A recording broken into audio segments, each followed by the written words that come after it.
Que gostoso, né? Eu fiquei 2 semanas fora, né? E mudou tanta coisa. Ficou bonito isso aqui, não ficou? Né? Outra coisa que eu achei sensacional é vocês voltando aí a tocar com a gente, né? Tem até uns protetores aí que foram colocados. Tá? Sinto falta, né? Da orquestra tocando e tantas coisas mais, né?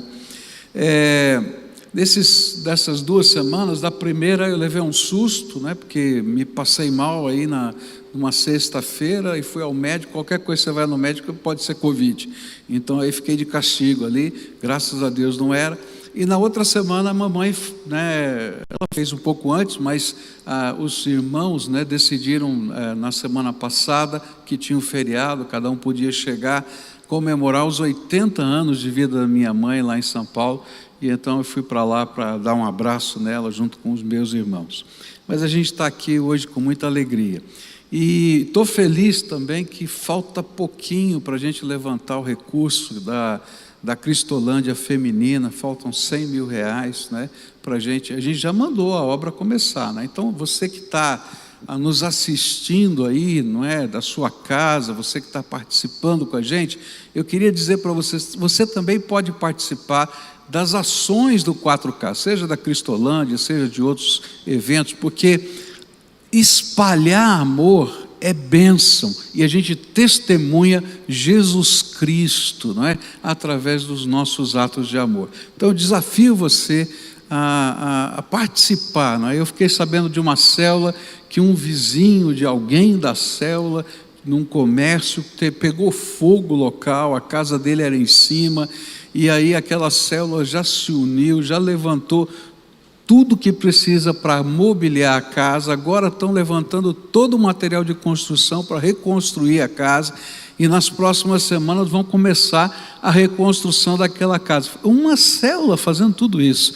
Eu fiquei assim, que coisa tremenda, né? Porque o amor, ele se multiplica. Mas como é que uma célula fez? Porque os contatos que a célula tem com outras pessoas fizeram com que muita gente, que não é nem da célula, nem da igreja, dissesse: eu quero participar dessa obra de amor.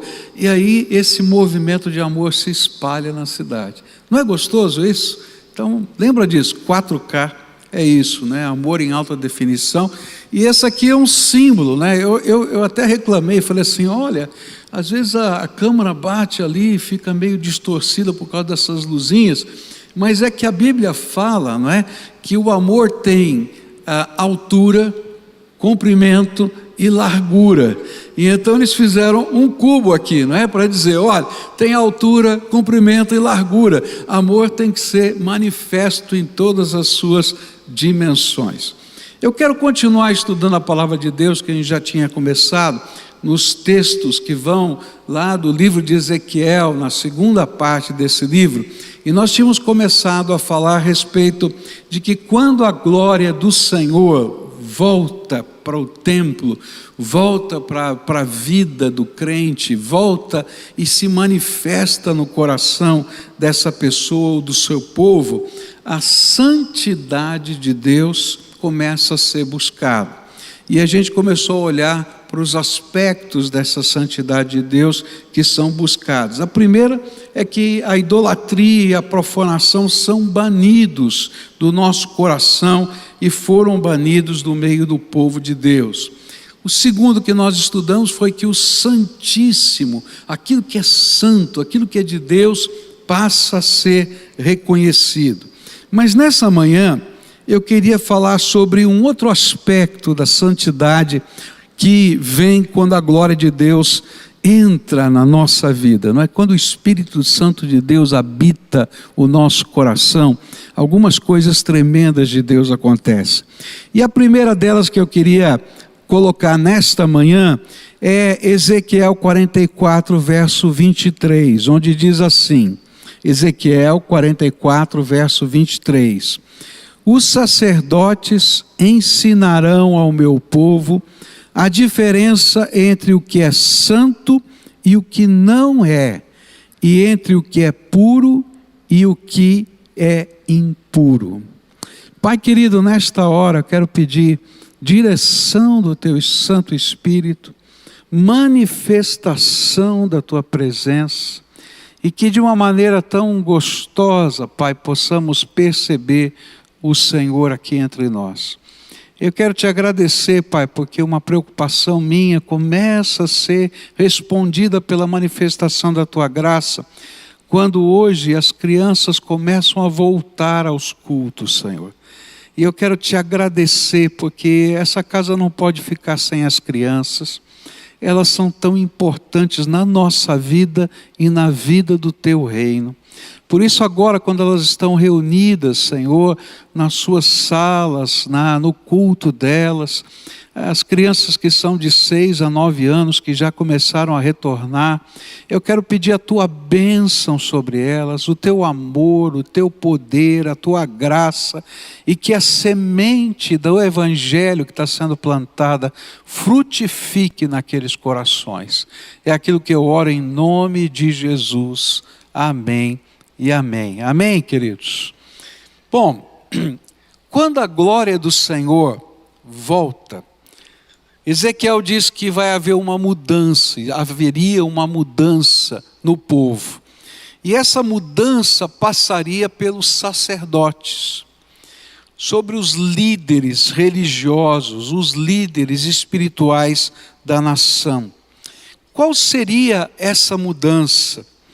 Era que eles começariam a discernir o que é santo do que não é santo. O que é puro aos olhos do Senhor e o que não é puro aos olhos do Senhor. Toda vez que a glória do Senhor se afasta, duas coisas acontecem com relação ao ensino da palavra de Deus. A primeira delas é que surgem profetas e mestres que ensinam o povo a lei do Senhor. Porém, a maneira como ensinam não promove compromisso nem mudança.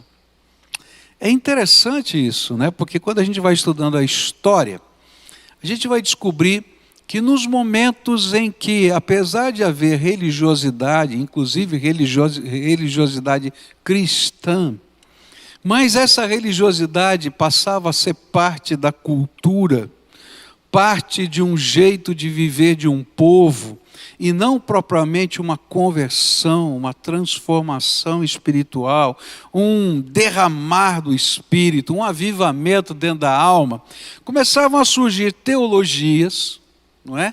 Que começavam a distorcer ou fazer uma linha tão tênue do que é justo, do que é injusto, do que é santo, do que não é santo, mas tão tênue que o povo se confundia. Lá na Bíblia a gente vai encontrar algumas críticas da palavra de Deus, dizendo que os líderes espirituais, eles não consertavam os muros, as rachaduras espirituais da nação. Eles simplesmente jogavam um reboco e pintavam de branco. Então, quem já entende um pouquinho, né, de construção, sabe que quando você pega um muro rachado, uma parede rachada, não adianta você jogar um reboco por cima e passar uma tinta. Quando você termina aquela obra, que você só jogou o reboco e passou a tinta, o que vai acontecer é que está lindo, bonito, está aparentemente maravilhoso, mas ao longo do tempo a rachadura volta igualzinha, porque ela não foi tratada. A gente tem que descobrir a razão da rachadura. Se houve um afundamento do alicerce, tem que consertar. Se apenas houve um movimento, você tem que quebrar aquela rachadura, fazer ali, quem sabe, uma viga naquele lugar, ou uma coluna naquele lugar, para poder fortalecer, para depois você fazer o conserto. E o que a Bíblia está dizendo é que, quando a glória do Senhor não está viva no coração das pessoas, começam a surgir líderes espirituais, que não promovem compromisso com a palavra de Deus, com o Evangelho, não promovem mudança de vida, não apontam os pecados que existem no meio do povo e da própria sociedade. E aí o evangelho se torna algo tão misturado, tão comum, que não produz nada de diferença. Quando a gente estuda um pouquinho a história, a gente fica preocupado. Há anos atrás eu li um livro muito interessante chamado Churching in America. E esse livro foi escrito por um sociólogo, na verdade 2 sociólogos. E esses sociólogos estavam preocupados para entender o porquê algumas denominações dentro da religiosidade americana às vezes cresciam e outras vezes caíam. E eles então estudaram vários grupos religiosos, os católicos, os batistas, os metodistas, os anglicanos. Eles vão estudando, levantando dados de pesquisa dos censos americanos, desde a proclamação da independência americana até o ano de 2005. É um trabalho bem denso. E eles usaram uma abordagem sociológica para tentar entender. Mas é muito interessante que eles falam de um grupo que eram os metodistas, que no século XIX, esse grupo era a maior denominação evangélica nos Estados Unidos. E eles começam a levantar porque eles eram a maior denominação evangélica. E aí eles falam dos avivamentos, eles falam a respeito dos acampamentos. Aí se você vai num acampamento é porque um dia um metodista inventou esse negócio de acampamento, lá nos Estados Unidos. E o acampamento não era de jovem não, o povo saía das suas cidades e passava uma semana de avivamento, exatamente como a gente faz aqui, uma semana de avivamento, e vinha gente de todos os lugares para aquele acampamento, e um ministrava na vida do outro, e ali havia um fervor da fé e tanta coisa, e foi então a maior denominação evangélica dos Estados Unidos. Mas eles sofriam uma crítica. A crítica é que eles não eram profundos na teologia. A crítica era que eles eram uma religião popular. A crítica era que eles eram muito simples. A crítica, enfim, eram tantas coisas. E eles ficaram com essa crítica na cabeça e fizeram a pior besteira da vida. Chamaram os teólogos alemães para darem aula nos seus seminários. Alguns anos depois que eles introduziram a teologia liberal no meio metodista, hoje é uma das denominações mais fracas nos Estados Unidos. Existem alguns periódicos desse grupo, tanto nos Estados Unidos quanto na Inglaterra, que proclamam a possibilidade, se não houver uma inversão nessa denominação nesses 2 países, de fecharem todas as igrejas deles em 2040. Por quê? Porque os seus líderes religiosos não faziam mais diferença entre o que é santo e o que não é santo. Queridos, a gente vive um grande momento de bênção, de poder levar a palavra de Deus nesse país. Os estatísticos do IBGE, eles anunciam que pelos cálculos deles, em 2032, nós seremos a maior, os evangélicos serão a maior parte da população brasileira. 2032, daqui 12 anos. Mas eu posso perceber no nosso meio tantas linhas teológicas tão complicadas,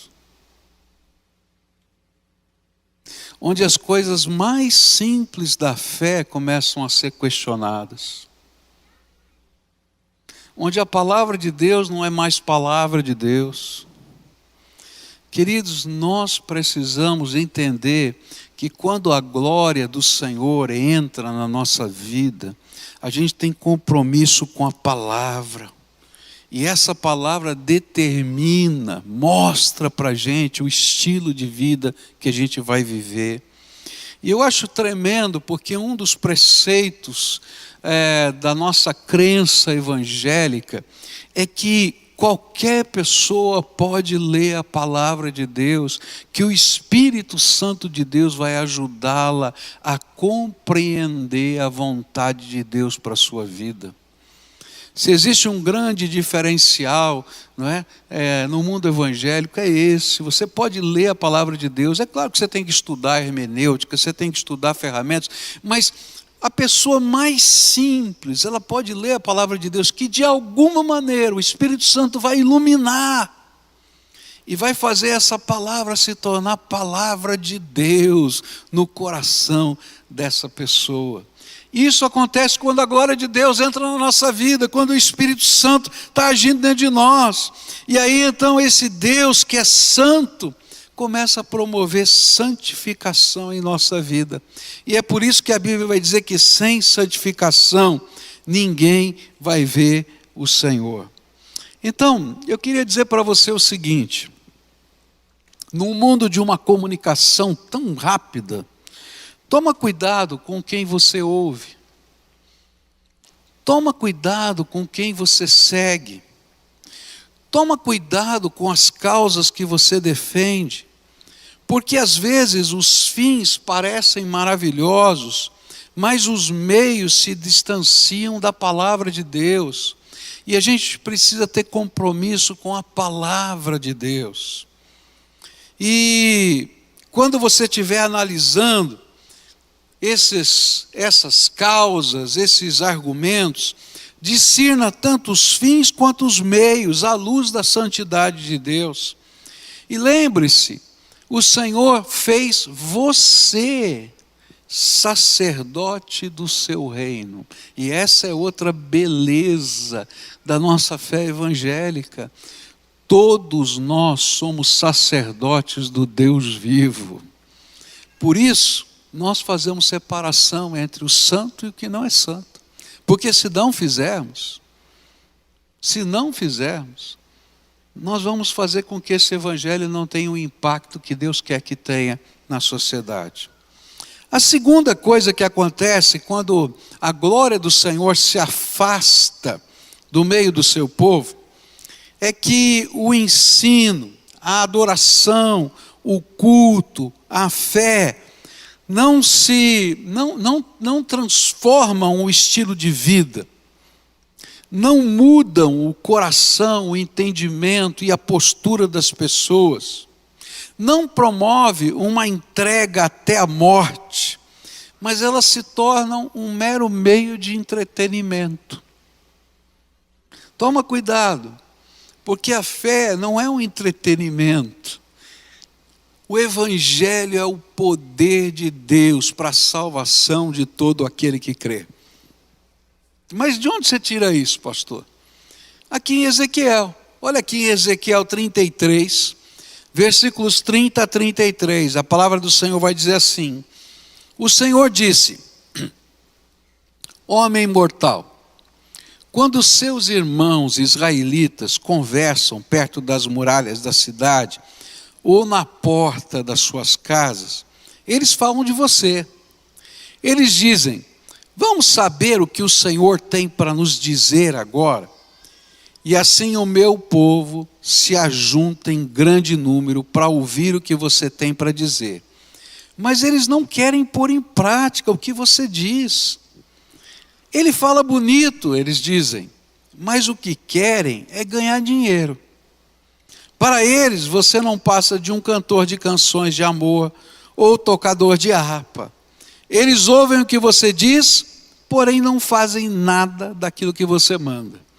Porém, quando acontecer tudo o que você diz, e vai acontecer mesmo, aí eles ficarão sabendo que um profeta esteve no meio deles. Olha só que coisa triste.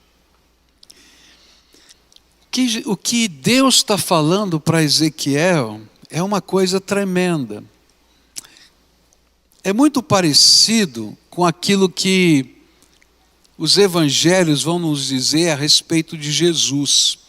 O evangelho dizia a respeito, e diz a respeito de Jesus, que as multidões criam em Jesus, mas Jesus não cria nas multidões. Você já leu isso na Bíblia? Por quê? Porque às vezes as pessoas estavam ali não para ter um compromisso com Deus, nem com a palavra de Deus, nem com a vida santificada. Eles estavam ali para ver o extraordinário, para assistir a algo inusitado. E da mesma maneira estava acontecendo com Ezequiel. E aí o Senhor vai dizer para Ezequiel: Ezequiel, não fica preocupado com essa multidão, não. Eu quero contar para você, como meu profeta, o que eles estão falando lá no muro, batendo papo.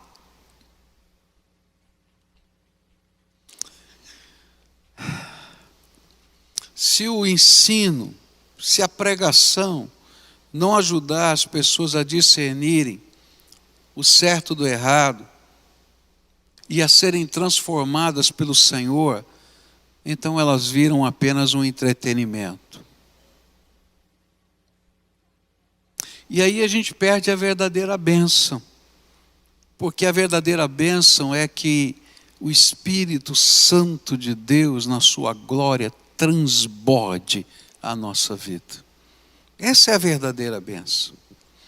Por isso, o Senhor convida o seu povo a fazer entregas. As entregas, elas são complicadas de serem feitas. Por quê? Porque elas envolvem mudanças que não são tão fáceis de fazer. Eu faço parte de uma cultura, né? Eu geralmente brinco com vocês aqui, né? Que o meu sangue italiano ferve, não é isso? Mas não é apenas a cultura de uma nação ou de um povo que está dentro de mim. Eu tenho minhas crenças que não são religiosas. Eu tenho os meus estudos, os valores que eu acabei construindo ao longo da vida. E sabe, às vezes essas são as entregas mais complicadas de fazer, porque elas se tornam minhas escolhas, não são apenas heranças. Eu transformei aquilo nas minhas escolhas, nas minhas decisões. E quando aquilo é meu, que eu construí com o meu raciocínio, com a minha inteligência, é claro que com as influências de muita gente, quando eu sou confrontado pela palavra de Deus, eu não quero abrir mão dessas coisas que são minhas. E aí eu começo a argumentar comigo mesmo, e argumentar com a palavra, e eu começo a tentar achar caminhos para poder provar, ou poder me sentir à vontade, tá? Com aqueles meus sentimentos. Mas às vezes, nossos sentimentos, nossas emoções, nossas ideias, nossos conceitos, nossas filosofias estão em luta com a palavra de Deus. E se tornam verdadeiras fortalezas dentro da nossa mente. E é isso que a gente tem que entender. E é por isso que a Bíblia diz que quando o Espírito de Deus entra, estas fortalezas espirituais que estão dentro da nossa mente são levadas cativas pelo Espírito Santo de Deus à presença do Pai. E é uma conversão.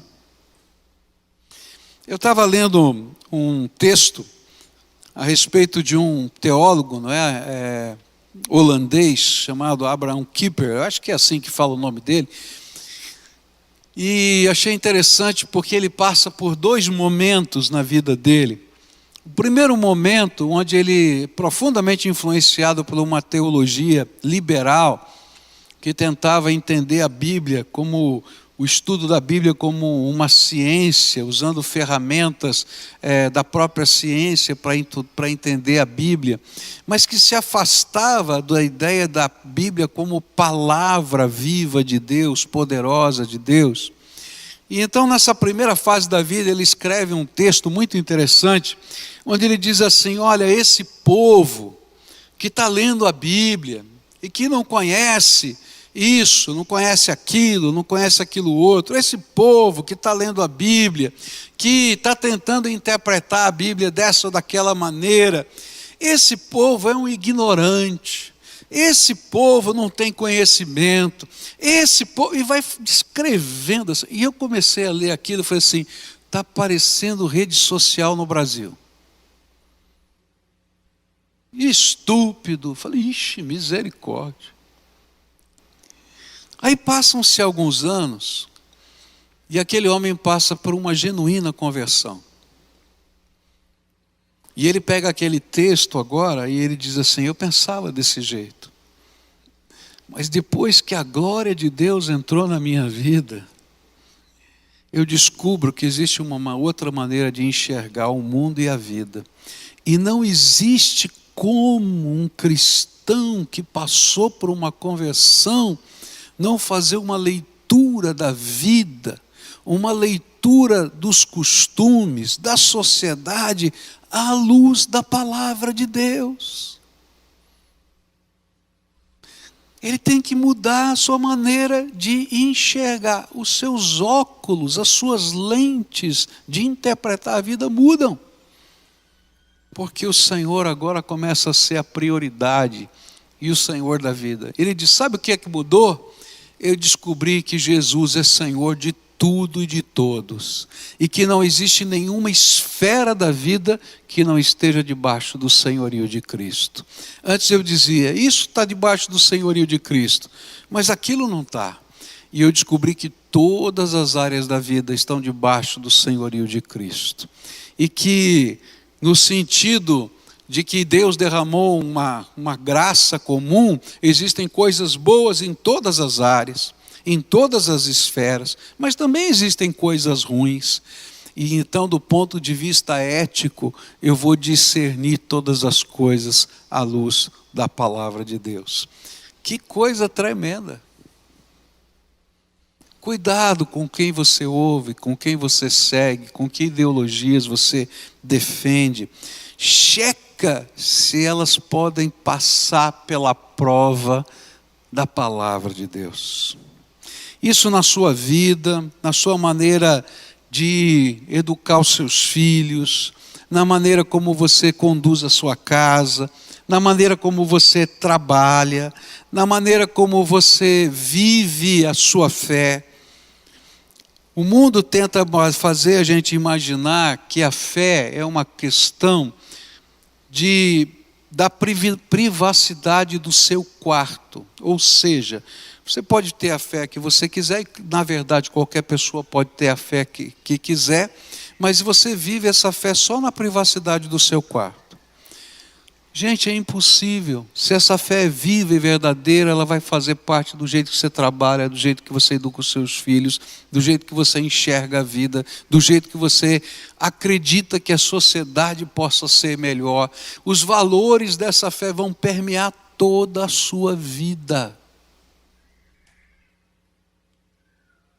Por isso, o que eu queria desafiar você a viver é a mudança que o Espírito Santo de Deus quer realizar na nossa vida. E aprender a discernir o puro do impuro à luz da palavra de Deus.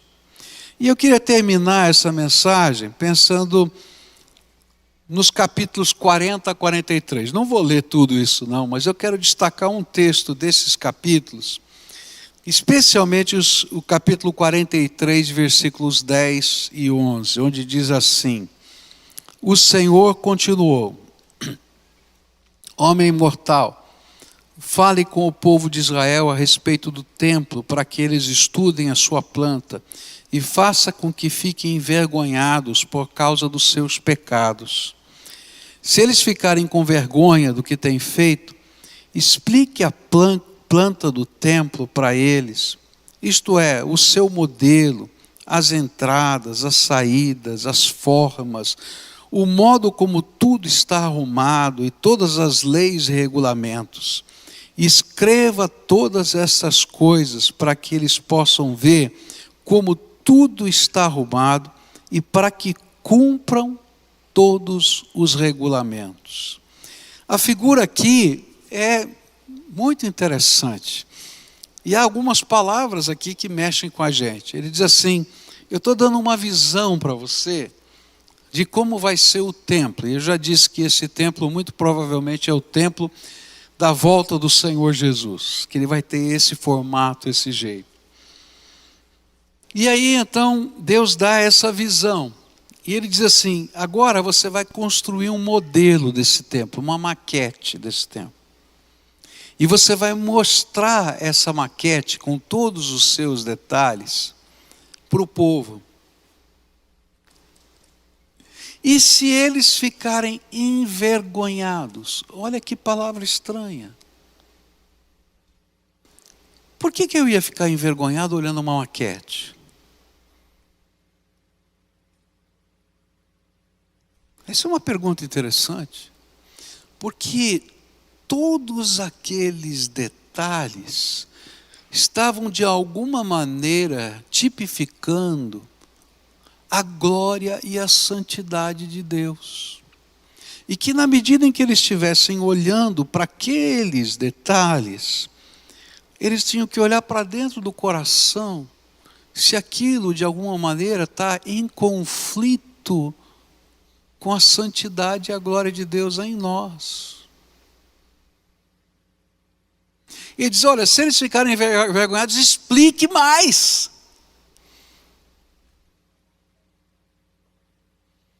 E depois, desafios para construir. O que está sendo ensinado aqui é algo tremendo. E pode ser dito numa pequena frase. Quando a glória do Senhor, a presença do Espírito Santo está dentro da nossa vida, os detalhes da vontade de Deus se tornam importantes. Consegue entender o que eu estou falando? Os detalhes da vontade de Deus são importantes. Afinal de contas, quando a gente olha para aquele monte de detalhes do templo, o anjo que mede e vai lá, e ó, aqui tem tantos metros, ali tem tantos metros, esse lugar vai ficar só para o sacerdote. A gente vai lendo aquele texto: Senhor, tenha misericórdia. Eu me lembro de uma vez que eu tinha lido esse texto, e eu tinha ido orar. De vez em quando eu saio para orar lá debaixo da minha árvore, lá no Parque Barigui. É minha não, é do parque, mas eu gosto, é a minha, que estou sempre lá. E aí então eu peguei esse texto para meditar e falei: Senhor, esse texto é muito complicado, só tem que me explicar. E eu passei uma tarde inteira só em oração, lendo aquele texto. Eu não quis ler nenhum outro livro. E eu comecei a anotar o que cada um daqueles detalhes significava para mim, para a minha vida. Eu nunca preguei isso, porque eu entendia que Deus estava falando comigo, era a palavra de Deus para mim. E a hora que eu estava olhando cada um daqueles detalhes, eu fiquei dizendo: aleluia, Senhor, porque eles são importantes para o Senhor, mas eles se tornaram importantes para mim. Eles estão aqui na palavra de Deus para que a tua vontade pudesse me revelar a integralidade da tua santidade. E que se nós desejarmos ter uma vida cheia do poder do Espírito, vida que reflita a glória do Senhor, até os detalhes da sua vontade precisarão ser levados a sério. E interessante é que, se você fizer um paralelo com esse texto e o texto que fala sobre a construção do tabernáculo, você vai ver que exatamente isso aconteceu. Deus deu para Moisés os detalhes e disse: esses detalhes são importantes. O que a gente aprende com isso é que toda a palavra de Deus é valiosa para o servo do Senhor, cheio do Espírito Santo. Mas se você não estiver cheio do Espírito Santo, você vai começar a pular pedaços. Esse pedaço não vale mais, aquele não vale mais, esse aqui não sei o quê, papapá. Queridos, a Bíblia diz que até aqueles que nós não praticamos como por exemplo o livro de Levíticos, que está cheio de sacrifícios lá que a gente não pratica mais. Lá no livro de Hebreus diz que tudo aquilo são sombras de realidades espirituais maiores reveladas no Novo Testamento. E eu tenho que fazer a correlação do que está sendo dito lá com o que está sendo dito aqui no Novo Testamento, que amplia a minha visão. A palavra de Deus que diz que o céu e a terra vão passar, mas a palavra do Senhor não vai passar, gente. Então o que eu tenho que fazer? Eu tenho que entender o Velho Testamento à luz do Novo Testamento, é verdade. Mas eu tenho que entender que toda a palavra é palavra de Deus. E que toda a palavra aponta para a santidade de Deus. Toda a palavra aponta para o propósito salvífico do Senhor. Toda a palavra aponta para a construção de um povo santo que tenha compromisso com o Senhor. Hoje eu vim aqui para dizer para você que você precisa ter compromisso com a palavra. Você tem que ler a palavra, estudar a palavra. Você tem que fazer curso, sim. Você tem que ministrar essa palavra. Mas acima de tudo você tem que viver a palavra. E cada detalhe da palavra tem valor para a nossa vida. Toma cuidado, porque a Bíblia prometeu que sempre surgiriam pessoas que distorceriam a palavra. E a sutileza, meus irmãos, é muito grande. Toda vez que a distinção entre o certo e o errado for tão tênue que não é capaz de fazer diferença na vida da gente, toma cuidado. Toma cuidado. Essa manhã eu queria desafiar você a ter um compromisso com a santidade de Deus. O Senhor nos chamou para fazer diferença nessa terra. E eu e você somos sacerdotes do Deus vivo. Se você de fato nasceu de novo em Cristo Jesus, você é sacerdote do Deus vivo. Não adianta você pensar que não é, que não adianta que isso é coisa de pastor. Se Jesus mora no seu coração, você é sacerdote do Deus vivo. Não tem outro jeito.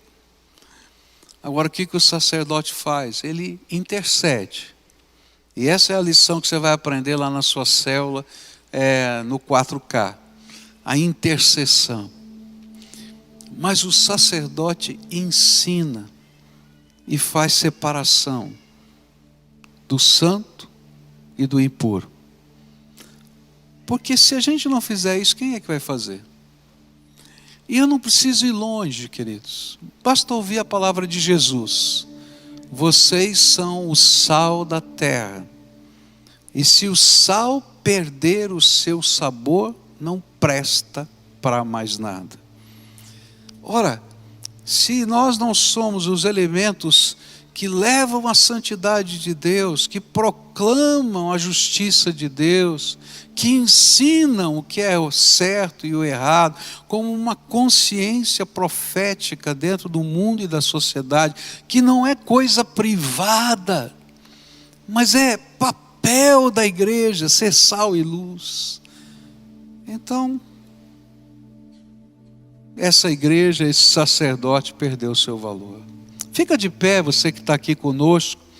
Você que está dirigindo seu carro, encosta um pouquinho para a gente orar juntos. Se você está na sua casa junto conosco, participando desse culto, esse é tempo de oração. E eu queria fazer algumas perguntas para você poder discernir o seu coração. Primeira pergunta é: quanto tempo por dia você gasta com a palavra de Deus? Tudo começa em casa. Não adianta falar mal dos outros. Começa na minha vida. Sabe, coloca uma meta espiritual. Eu vou todo dia, pelo menos, ler um capítulo da Bíblia. Tá? Em 3 anos você vai ler a Bíblia toda. Se você ler 3 capítulos da Bíblia por dia, e 4 no domingo, você vai ler a Bíblia inteira em 1 ano. Mas coloca uma meta. por quê? Porque a vida da gente é assim, a gente coloca propósitos, metas, disciplina, não é assim que acontece? Eu quero ler um livro por mês, eu quero fazer, não é assim que você faz?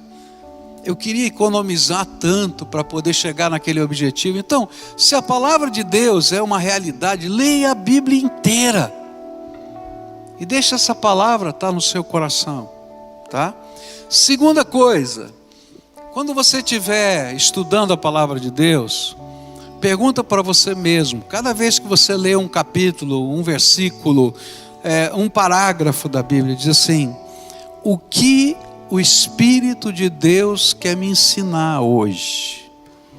E se você não conseguir escrever nada, dobra o teu joelho e clama: Espírito Santo de Deus, ilumina a minha mente. Sabe por quê? É promessa de Deus que Ele iria abrir os nossos olhos espirituais. E aí você escreve o que o Espírito Santo de Deus está colocando para você. Hoje eu aprendi isso. E aí você vai dizer: Senhor, me ajuda a viver isso. E você vai levar alguns sustos. Porque algumas coisas que pareciam tão simples, tão naturais para você, serão confrontadas pela palavra e pelo Espírito. E aí nós somos transformados. Não adianta ter uma cultura religiosa. Precisa se viver uma vida cheia do Espírito Santo. Você concorda em fazer um pacto com Deus? Não coloca metas muito grandes que você não vai conseguir cumprir, tá? Se você não tem o costume de fazer leitura bíblica, oração, então coloca lá pelo menos uma página da Bíblia, meia página da Bíblia, não coloca nem capítulo, mas faz uma meta espiritual, transforma isso num propósito diante de Deus. E leia sequencialmente a palavra de Deus. Já te expliquei, começa pelo Novo Testamento, não é? Depois você vai ler o Velho Testamento, que isso facilita a compreensão do Velho Testamento. Mas deixa a palavra de Deus santificar a tua vida. Nós somos santificados, diz a Bíblia, pela palavra de Deus. Você concorda com isso? Tá? Então vamos orar juntos? Agora, antes disso, os pais que estão aqui, tem pais aqui? Levanta a mão. Filhos pequenos, tem pais de filhos pequenos aqui, alguns? Queridos, quem vai ensinar a palavra para os seus filhos não vai ser a escola nem a igreja não, é você, viu? Então, separa um tempo para contar as histórias da Bíblia. Eles precisam ouvir, e eles vão fazer perguntas, e você vai ter que explicar. A gente semeia a palavra de Deus no coração dos nossos queridos, tá bom? Vamos orar juntos? Pai querido, aqui está o teu povo, o povo que está aqui presente, o povo que está ali no meio fio parado, ouvindo essa mensagem, nesse tempo de oração, pelo rádio ou num podcast. Gente que está agora e quem sabe outros dias lá no YouTube ou na televisão assistindo. Mas eu quero te pedir que nessa hora de oração, o Senhor se revele. E que o Senhor nos ajude a entender que isso aqui que vivemos não é um entretenimento, nem é uma filosofia, nem é uma doutrina. O que nós vivemos é o Deus vivo, todo-poderoso, que enche o nosso coração. E nós cremos na Tua palavra, porque a Tua palavra faz diferença na nossa vida. Por isso assumimos compromissos com o Senhor. E eu queria te pedir, Senhor, escuta a oração dos teus filhos. Alguns estão dizendo, Senhor, eu me comprometo contigo a ler pelo menos um versículo da tua palavra por dia. Outros vão dizer um capítulo, 3, 4, eu não sei. Mas eu quero te pedir uma coisa, que quando eles abrirem a Bíblia para ler, o Senhor derrame uma unção do teu Espírito tão grande, que a Bíblia pule aos seus olhos, que a palavra seja aplicada pelo teu Espírito Santo, e que coisas tremendas da tua graça aconteçam, transformação na mente, transformação no entendimento, transformação na vida, valores, propósitos, ensinos que venham do Senhor e que eles creiam no poder que o Senhor tem derramado sobre eles e sobre a tua palavra. Fica conosco, é aquilo que oramos no nome de Jesus. Amém e amém.